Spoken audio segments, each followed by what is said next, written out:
J to the O to the R to the D to the A to the N. What's up, y'all? And welcome to my first official episode. I'm so excited to get started with you all and tell these stories that I have. I hope you are in a comfortable spot and you're doing good on this lovely day. And to get started, we're going to talk about the definition of shyness and really break down some of the key things that they point out in the definition. Reading off of Psychology Today, it says, shyness is a sense of awkwardness or apprehension that some people consistently feel when approaching or being approached by others. Shyness is a response to fear, and research suggests that although there is a neurobiology of shyness, the behavioral repertoire is orchestrated by a specific circuit of neurons in the brain. It is also strongly influenced by parenting practices and life experiences. What causes shyness? Shyness emerges from a few key characteristics: self-consciousness, negative self-preoccupation, low self-esteem, and fear of judgment and rejection. Shy people often make unrealistic social comparisons, pitting themselves against the most vibrant or outgoing individuals. Believing that others are constantly evaluating them poorly, shy people abandon new social opportunities, which in turn prevents them from improving their social skills. So this definition I definitely do agree with, other than one thing of it being stemmed off of low self-esteem. I feel like you can have really high self-esteem and still be shy or a shy individual. So I don't fully agree with that. But I do want to talk about our first part of the breakdown is a response to fear. I think a lot of the times for me, my fear comes from not wanting to keep encountering the same things that I know have put me in a bad place, in which that's uncontrollable. But I think that fear of expanding outside of myself has been very scary, but it's been one that has had its up and downs, and it has had its pros and cons, and more cons than pros. But it's really been an experience expanding outside of what you know, which is a part of life. But I think with how people have treated me and how things have came to an end in certain situations have really put me into this box of not wanting to keep experiencing that failure. I've had a lot of friendships come and go, and in the worst ways, in the it's supposed to just happen like this way.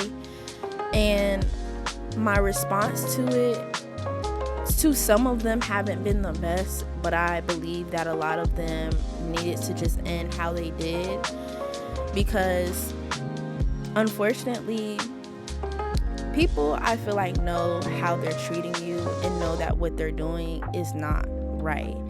And this is speaking from someone that, yes, I have done a lot of wrongs in my life, but I also know between what's right and what's wrong. And for instance, I'll give an example of back in high school. I had a close friend, and pretty much she decided to sleep with my ex. Mind you, I didn't do nothing to this girl, right? Was her friend, stuck beside her, through a lot of stuff. And you know that saying of who you hang around is who you become. I'm trying to think of the saying, but at some point I feel like people thought I was her because I used to hang around her, which was not a good impression of myself because she used to get around, if you know what I mean. So it just, at the time, for her to have done that to me and then still flip it on me and make a video. And if you know, in 2018, 2019, that was the exposing era. If you were in that era, but that was one of the most messiest eras. I was clutching my pearls. So the fact that I end up being in one of those videos was just very shocking for me, because again, I was always very quiet, very nice, really stayed out the mix. the worst that I got in high school was detention. That's it. So you would have thought, like, for me, not being in the mess for real, how did I end up in the mess? And it genuinely, I feel like because she probably was embarrassed and people probably were telling her about herself. And my whole thing is, if you were mad at my response, I'm trying to figure out why. You know what I mean? Like, how are you mad at someone for responding back to something that it was betrayal? Like, you betrayed our friendship. You betrayed me being vulnerable with you, me crying, like these little things, me introducing her to my mom, like things like that. And for you to flip side and do that to me was just, like, that hurts, because it's like, how can I continue to be vulnerable with people? And that's why I feel like the fear just comes from not wanting to consistently keep having to like look back or like keep myself on the swivel. And to end off that story, I ended up forgiving her, which was very dumb of me, because at the end of the day, you betrayed trust. Him, I really didn't care about because he wasn't worth it. He definitely wasn't worth it. But for her, it was like, dang, like, how could you betray a friend? Like, I stuck beside you, I did this, I did that, and you said, forget me. Cool. That's fine. But then you keep moving on with life. Like, I've even had another close friend of mine sit there and talk trash about me to my ex. Sit there and talk bad about me. She used to talk about like my teeth at the time. I used to have really crooked teeth, which was one of my biggest insecurities, which is hence why I was very adamant about getting braces like as soon as possible, just because I don't want no one else talking about my teeth. Now I got pearly whites, period. But yeah, talked about my teeth, talked about my body. I'm trying to think what else. But was just talking bad about me. Mind you, I would never, like, I'm not a trash talker. If you know me, you know that I'm not I don't like to go for tit for tat. I'm not a debater, because at the end of the day, it doesn't make me feel good. So why would I sit there and want to do that to you? And that's why I just try to, stay away from it. I keep it cute a lot of times when I do get into situations like that. But she was the type that wanted to go for tit for tat. And I'm like, that's not who I am. And I feel like, as a friend, your friend at some point in time, and you would have thought that us hanging around each other for like a year or two, you would have caught on that I wasn't that type of girl, but I guess not. And yeah, it was just talking bad about me, and eventually like I had to cut her off, because I'm like, you're not gonna sit here and make me feel bad about myself. And I think that's where in high school I had self-esteem issues, because on top of experiencing this betrayal, I'm also experiencing this girl that I thought was my friend sitting there trash talking about me. And again, these were people that I was vulnerable with, would go to for advice, would tell my business to, for you to sit there and talk bad about me. And I think I have a hard time of letting people know how I feel, because due to a situation of where I did let one of my friends know how I felt, and they rejected it and pretty much made me feel like I was crazy. And every time I tell this certain situation to people, they're like, Jordan, like, you weren't crazy, like, that's wrong, like, why is she doing that? I'm like, I don't know. And my whole thing is, instead of trying to play, and I think that's what my issue when it comes down to like friendships and to just people in general, and I'm gonna put it in like a general box, because I feel like this is also how people roll, like in my social settings at school, and in different areas in my life, that they will play like your friend one minute, will sit there and kiki with you down, have great conversation, and the next minute they don't know who you are. And I think it's the most baffling thing ever, because it's like, you were just kikiing with me 5 seconds ago. When you ain't no one in the room, you decided you was gonna come sit next to me and kiki, which again is no problem. I'm so open to that, because at the end of the day, we got each other, right? Cool. But don't act differently when you either around other people or in another social setting. I don't like that. And it's happened to me way too many times. And I'm just like, what did I do to y'all? Like, please let me know. If I ever did something to you, please let me know. Because at the end of the day, either I don't know or you just haven't said anything. And that's what I also had to realize about my feelings too. I can't hold people accountable for certain things when they don't know. So for me, as much as I feel like it's tough to be open about my feelings because I got rejected from them before, I also can't be mad when people continuously keep doing the stuff that they do. And like my boyfriend just told me a few weeks ago, is that a lot of things that are common sense to me aren't common sense to everyone. And that doesn't necessarily mean that you don't have common sense, but what you think that's right, I feel like is wrong, and vice versa. So it's being able to be open and have those raw conversations with people about how you feel. And to move on to talk about self-consciousness a little bit, I feel like my self-consciousness comes from, I feel like, my mom a little bit, but also just comes from my own overthinking. My mom always told me, like, before coming to college, like, be aware of, like, the things that you do when you're going out, be mindful of the things that you do. And I think another experience that I am very self-conscious about what I say, specifically in like interviews and stuff, because one interview I did for an organization on campus, and they asked me something about if I wanted to like change, what was it? It was something about either what I wanted to change or what I didn't like about the campus. And I was just saying how, it sometimes can feel like a popularity contest, and I was genuinely being very open about my feelings because I thought, that was okay. End up not getting the position, but it's like you ask people to be themselves, and then when I'm myself and I'm telling you this is how, in my experience, this has made me feel, then I get sort of kind of looked at differently. And I feel like ever since saying that, I haven't been able to get an opportunity specifically in that area. So it's been interesting just seeing like the things that you do say will make people like, huh? Because like I feel like it's a hard truth that nobody ever wants to actually hear. But it's the truth. Like, a lot of people will tell you that same type of thing about the social setting. And that's not to knock anyone down, but it's just to be like, for me not to be outgoing and as introverted as I am, how can I ever blossom here? You feel me?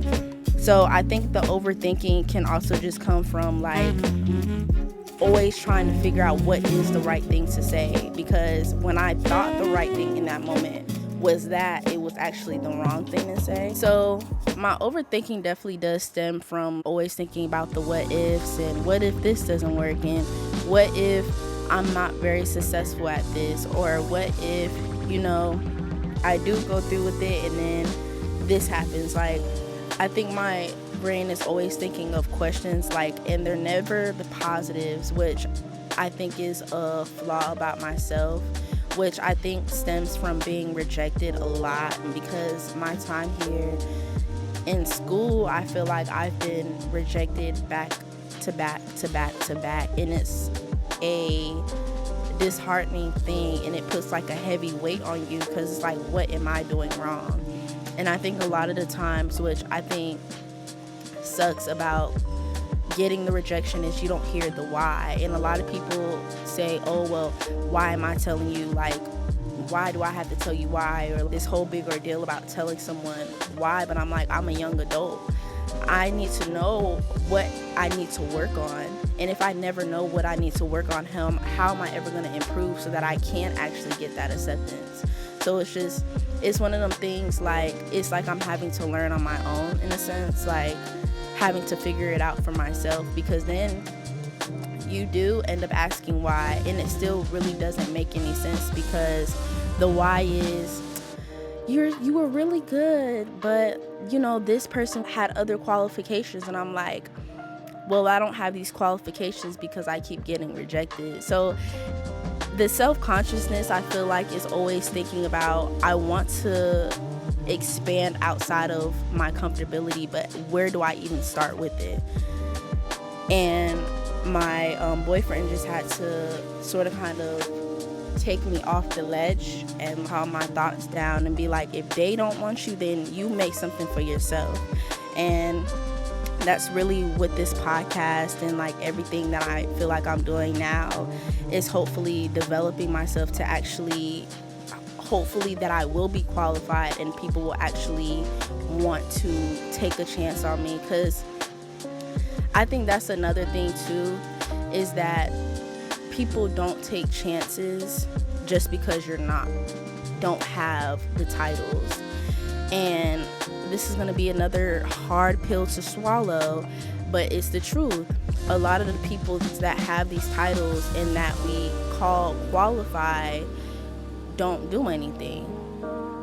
So I get shot down because I didn't have X, Y, and Z, but they had X, Y, and Z and still didn't do anything. It's like, when are we gonna get out of the reality of, yeah, she may not have this, that, and the third, but she shows up to stuff, she does this, she does that, let's take a chance on her.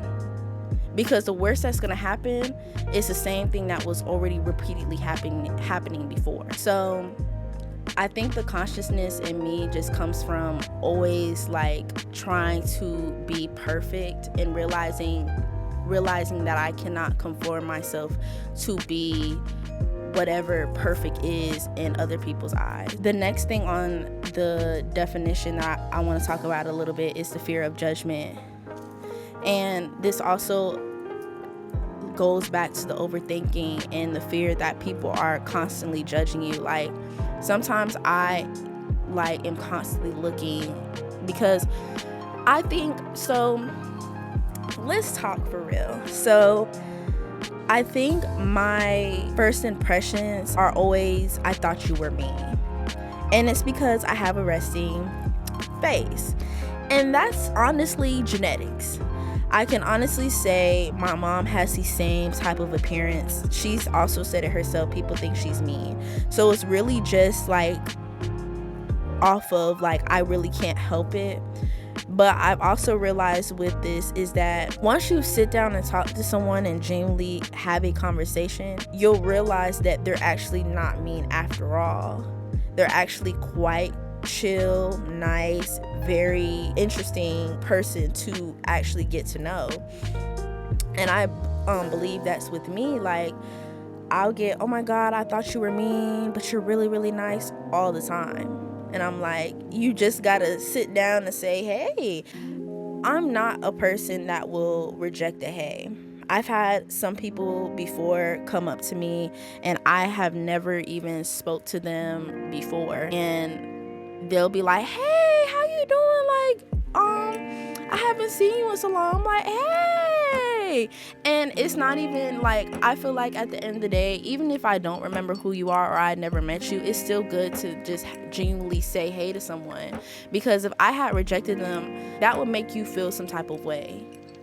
Because I know that would make me feel some type of way. I come up to you and you'd be like, oh, like, hey. Because honestly, I've had people do me like that. Like, act like they don't know who I am, ain't never seen me before, ain't never sit down and have a conversation with me. But we was just kikiing 5 seconds ago. Like, it's so crazy to see. And it's like, don't fake to be my friend. Because it's convenient. And that's why I try to, every time, try to keep a smile when I can. Sometimes I do be having a serious look, I can't help it. But like, if you ever come up to me and say hey, I'll be like, hey.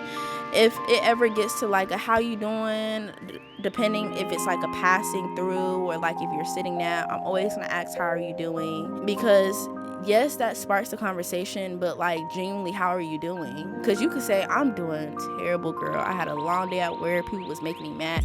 And then it ends up being like a comfort or like just someone that could give you advice in that moment. Like, you just never know what people have going on. So it's like, I feel like it's always good to just be nice no matter if you know them or not.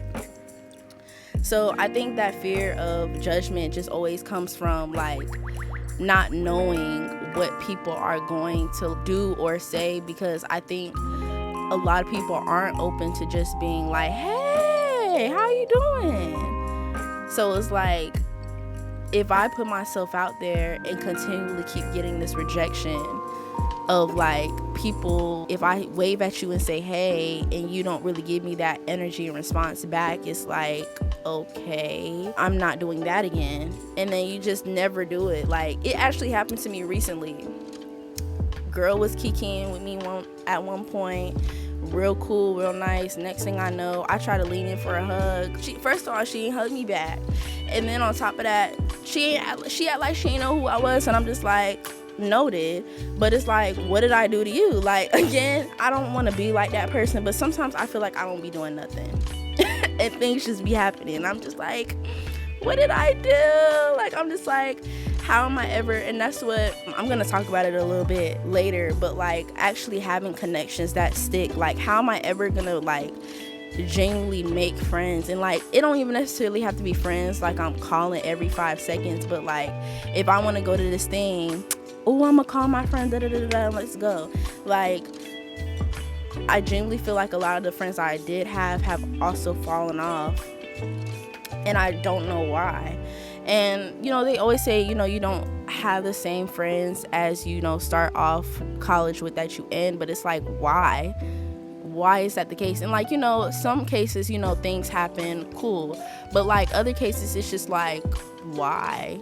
Like, why don't you stay connected? Why don't you make this long term? Because at the end of the day, you started off really strong. And it's crazy seeing sometimes, like, again, like people around you will have these like lifelong connections and have like different friends. Like, you can have friends that you go partying with, you can have friends that you're gonna go to art fairs with, you can have friends that will go out to dinner with you, like different sets of friends that you can rely on in certain aspects in your life. But like, I just feel like I haven't had that. Like, I've had the same friends, which is fine, I love my friends down, but it's like, dang, like the friends that I did have, where did they go? Like, what happened? So I think that judgment and also being conscious of like of me is also just the realization like people don't stick around for long, which goes into my next point of social comparisons and comparing my story to the things and the people that I see on social media and like my peers and everything.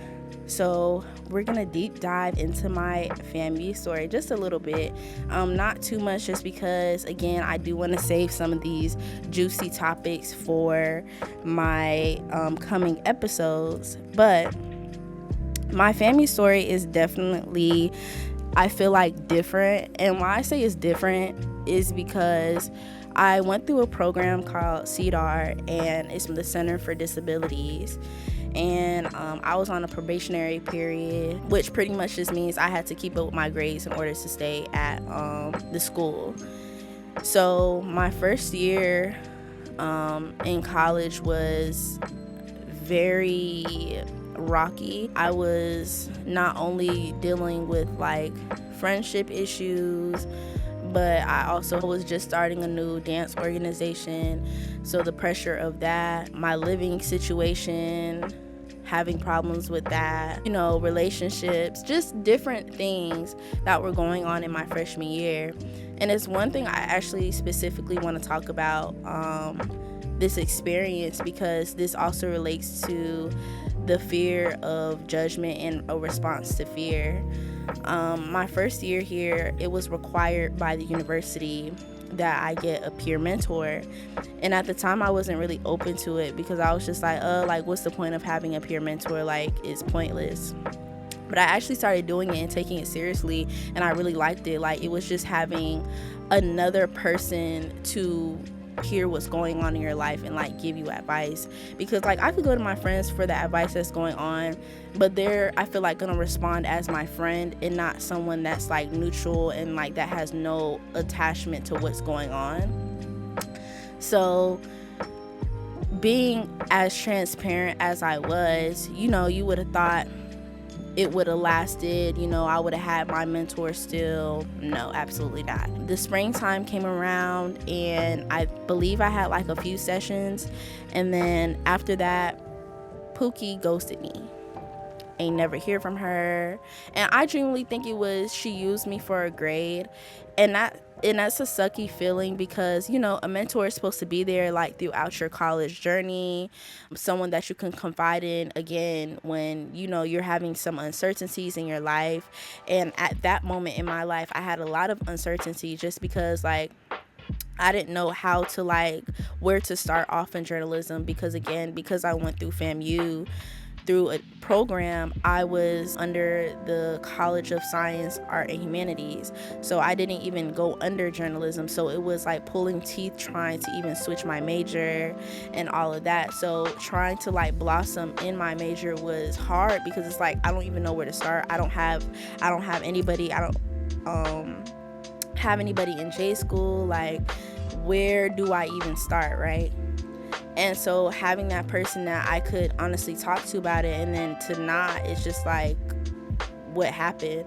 And then I seen her outside of like the mentor mentee space, and she didn't know me, and I'm like, what did I do to you? And that's why I keep saying like, what did I do to you? Because people treat me very oddly for me to have not done anything to them. And that's why, like I said at the beginning, if I've done something to you, please let me know, because I just feel like people just do things just because either, I don't know. I genuinely don't know why sometimes people do the things that they do to me, but maybe because I'm not the person to actually say how I feel about it. I don't know. But yeah, so she pretty much ghosted me, and I never heard from her ever again. So that was really tough to deal with, especially because again, like, that was someone that I could like confide in and like get a different perception of what was going on in my life, because I genuinely was going through a lot in my freshman year. So moving forward a little bit, getting rejections after rejections was another big thing of why my social comparisons, because you see a lot of your peers get successes, yes. Sorry, that just felt so wrong, but just achieving big goals in their life, and you just still feeling like you're on this like playing field, like nothing is being achieved. And for me, I feel like over the past 2 years, I've slowly like tried to put myself out there in different ways, and it just has not sticked. And that's where like the rejection comes in. It's like I'm putting myself out there to do just different things, right? And these different things is just to challenge myself, because I think my whole life I've always been in the mindset of go to school, dance, go home. School, dance, go home. And I took a break off of dancing because I'm like, who is Jordan outside of dance? Because dance is not something I want to do as like a professional. So if I keep relying on this same pattern of school and dance, how am I ever supposed to excel in my like endeavors, So it's like I put myself outside of that setting to see who I was. And I think it was a pretty good semester of like not dancing and just finding who I was. And that's when, me trying to, this podcast, me deep diving a little bit more into journalism. So yeah, so just trying different things out, because I never really did that back in like high school. So trying new things, trying to see what works for me, and getting rejected in almost, I'll say 90% of them. That 10% is because, some things really did stick, but didn't stick at the same time.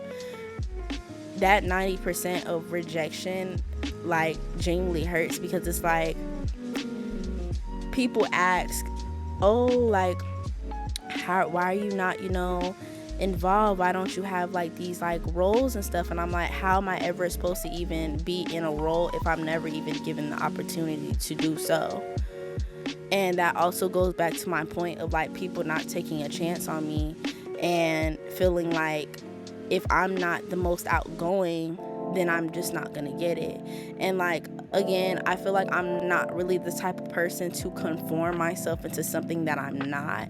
People ask you to be your authentic self, but being your authentic self still doesn't get you anywhere. So it's like the rejection is like, is it because I just don't fit into the like setting? Like, I just genuinely never really understood of the rejection, and again, people don't like to tell you why. So fast forwarding a little bit to talk about connections don't stick long term. You meet people, you get to know different people, and it just really not sticking long term. And it's just like, why is like these certain situations just not?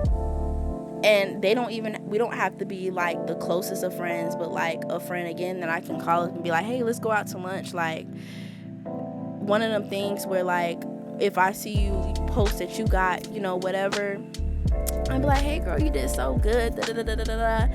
And you know, it's that same like energy in return. And I feel like I'm all about, you know, we're reciprocating the same energy in the sense of like, if you do something for me, I'm gonna do it for you, and vice versa.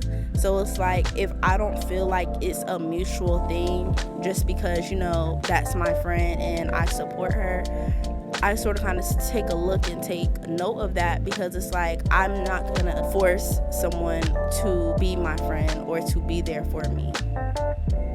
And maybe that's the only child in me of me being okay with me being by myself. But it's just like, why am I ever gonna force someone to be in my life when they don't want to be, and they clearly have showed that?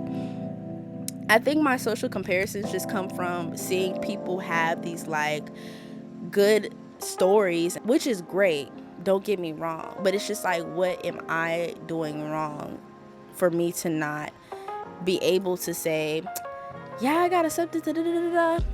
Yeah, me and my homegirl from freshman year. And like, everybody's story is different, which I also have to keep in mind. But it's just, I feel like it's still a sucky feeling knowing that like the people in my life have for real come and gone. So it's just like, it's a sucky feeling, but it's just like, I guess that's just the reality of life, and I guess I just have to accept that. And people not believing in me, which again we talked about a little bit, but you know, like, just because I don't have all these different things because I think, again, I was in the mindset my freshman year of only focusing on school and dance. I never really expanded outside of that, and I also doubted myself just a little bit of doing so. Just because like I didn't know where to start. Again, like the peer mentor thing, like even if I wanted to ask her about it, she ghosted me. Like, it really was no one I could go to about like my goals and what I wanted to achieve. I did end up getting another mentor that ended up helping me out and like breaking free of my shyness a little bit. It was still hard and I still struggled with it. We had like a weekly goal of, you know, every week, like I would either talk in class or I would meet one new person and things like that, to try to keep me not excluding myself from the social setting, which worked, but it definitely was still a challenge just because I'm still overthinking of, you know, what's the right thing to say. And I'm actually going to talk about this a little bit. I hate talking in class. Talking in class is one of my biggest, like, my armpits will start sweating just because, like, sometimes I think I am not all that knowledgeable and the things that I have to say aren't important, so I just don't say anything at all, which is like, again, not a good feeling to think about myself. But I also think it feeds off of the people that have been around me and that have made me feel that what I have to say is not important, or that it's dumb, or that it doesn't make sense. Because like sometimes I do think that I'm always conscious about what I say, because is it the right thing to say, in the sense of, is what I'm saying correct? And like sometimes I'll like double take of what I say just to make sure what I'm saying is correct. Like it's really sick, but it's but I don't know, like I guess it's just the fear of being wrong. That's what it is. It's the fear of being wrong. So like, for example, I took a intro to lit class, and it was one to challenge me to read outside of what I would normally pick up. I'm a romantic type of girl, and like to read romantic novels. So the books that we were reading were from different cultures, cultural experiences. So I was definitely tapping into different languages, different slangs, and it was a challenge. For a project for that class, I had to talk about the chapters, and I think my past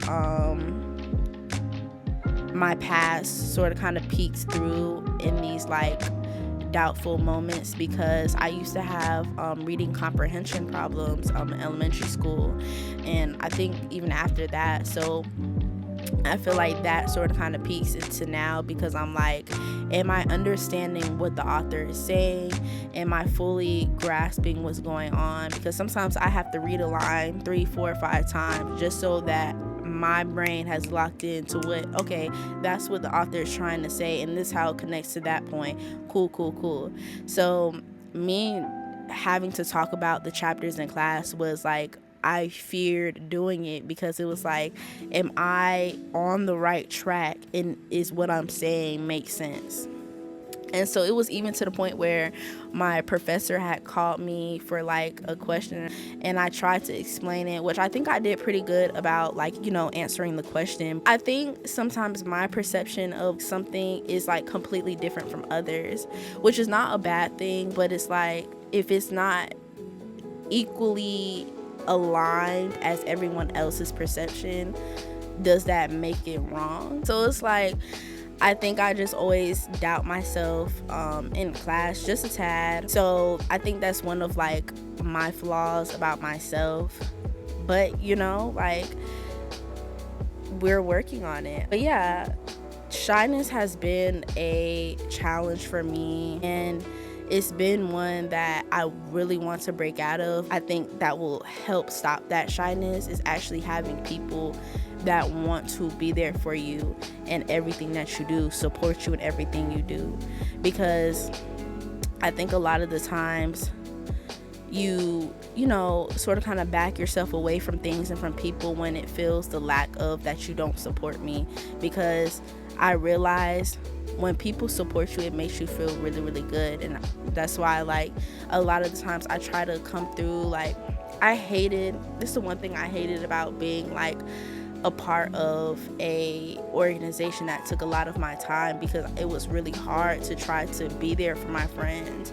And I didn't want it to be like, I'm asking you to always come support me, but I never come support you. But it genuinely was hard to try to make time. Like, you'll have something to do on that day, and it'll be a requirement to be there. But then you have something like a big championship game going on and I can't go, or you have a show that day, but I have this mandatory thing that I have to be at. I hated it, and I wish that like I was able to make time for them, because it really, like, when people really support you and like show up for you, it makes you feel good. It makes you feel like, dang, like you actually care about me, you actually care about what I have going on, and I appreciate you. And I think that's why I used to appreciate, like, my friends used to come to like my concerts and stuff, because it's like, wow, you really support my craft. And that genuinely means a lot, because I knew a lot of friends that ain't never been to a dance show ever, especially like back in high school, like old friends ain't never seen me dance a day in my life, like in person. So it meant a lot when like you would take the time out of your evening that you could be out doing whatever to come support me. So that's the one thing I wish that I could have done for them. but I'm getting a little sidetracked. But yeah, shyness is something that I really want to break free of, and hopefully that we can break free of. And hopefully my stories have related to you in some way, shape, or form. Because when I hear a lot of people talk about shyness and how they're shy, I'm like, so why don't we just be shy together? Like, why don't we get a community of people and actually hang on to one another? Because clearly this shyness is stemmed from the same experiences, and it's like, if we're all dealing with the same experiences, let's be each other's friends, like. And that's what, again, like, I want this podcast to be like. We're just finding a community of voices that are actually speaking up about these like uncertainties, about these judgment feelings, about the things that people don't like to talk about. And I know I talked about a few things in here that probably maybe controversial. The truth, like, and it's a lot of people that I feel like say the same exact things, but why don't we ever talk about them? And it may be an unpopular opinion, but hey, it's one to be spoken about. Just because everyone may not agree don't mean that it's not true. So I hope that you all gathered something from today's episode. I hope to have a weekly podcast episode going for you all. This was a challenge making, just because I am, again, my worst critic, and I'm always like going back to correct myself and like correct the things. So I may have repeated a few things twice in here, but it's just, to make sure that the things that I am producing are as accurate and concise as possible. But I hope you guys enjoyed listening as much as I enjoyed speaking about these things. And until the next episode.